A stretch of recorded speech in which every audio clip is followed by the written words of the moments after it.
I used to live in the city. The urban lifestyle is honestly what I always envisioned for myself.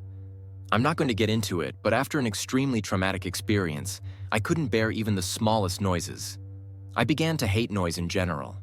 My psychiatrist told me I had developed a rare case of phonophobia. So that pins and needles feeling you get when your foot falls asleep? It's kind of like that, but in my chest. Always there. Like my body was bracing for something that wasn't coming. Every car horn or slamming door felt like a jolt straight to my nerves. I couldn't keep living like that. About 3 years ago, I found a cabin buried deep in the Pacific Northwest. I don't want to say exactly where it was for reasons you'll soon understand, but all I'll say is that it was somewhere in Oregon. It seemed perfect. Very few neighbors, no traffic, barely any cell service. What really sold me on it, though, was the lack of noise. It was just me and the peace and quiet. For the first time in months, I thought I might actually feel safe. The cabin itself was small but cozy. To be fair, it was exactly what the listing had promised. You could tell it had been built to last, with thick wooden beams and a sturdy stone fireplace. It smelled like pine and old books when I first walked in. You know, that kind of earthy scent that's almost comforting. Think like one of those old cabin-style bed and breakfasts for any of you who have gone skiing before. The nearest neighbor lived about a 10-minute walk down a narrow dirt path. I didn't meet her right away, though. For the first few days, I just soaked in the silence.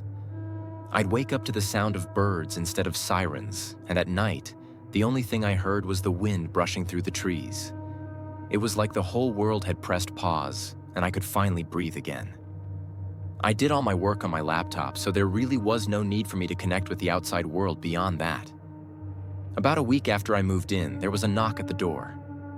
The cabin obviously had no doorbell, so those knocks were something I'd have to get used to.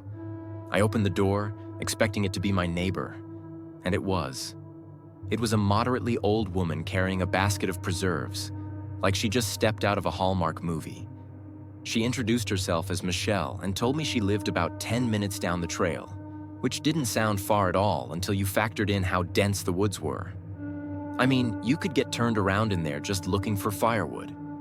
She was in her late 60s, with oddly long gray hair and these piercing blue eyes that made you feel like she could see right through you. She wasn't rude, exactly. More like blunt. She welcomed me to the woods and extended the basket toward me like she was expecting me to take it. I didn't really have much of a choice. She was practically shoving it in my face.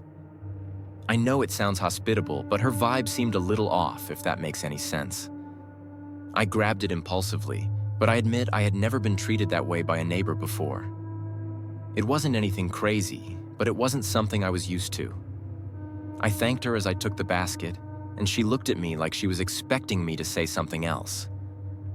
I honestly didn't know what else to say, so I just smiled. She kept staring at me awkwardly, which confirmed my suspicion that this woman didn't interact with a lot of people. Eventually she spoke. She said, these were her exact words, which I'll never forget. Always keep your lanterns full, your windows shut tight, and your wits sharper than your axe. It wasn't something a normal person would say to someone else. It was like she was reciting from a rule book. It honestly sounded more like a warning than advice. I nodded, smiled, and turned to go back inside. After shutting the door, I stood there in silence, waiting to hear her footsteps walk away. She didn't walk away for a good 45 seconds, which was probably the strangest part about the whole interaction. Despite the weird vibe, I did appreciate her kindness. She seemed reclusive but not unfriendly. The kind of person who'd help you if you asked, but wouldn't go out of her way to pry. I told myself it was nice to know someone was close by, even if I didn't plan on needing her. I didn't even bother looking in the basket. I just set it down in the living room and forgot about it.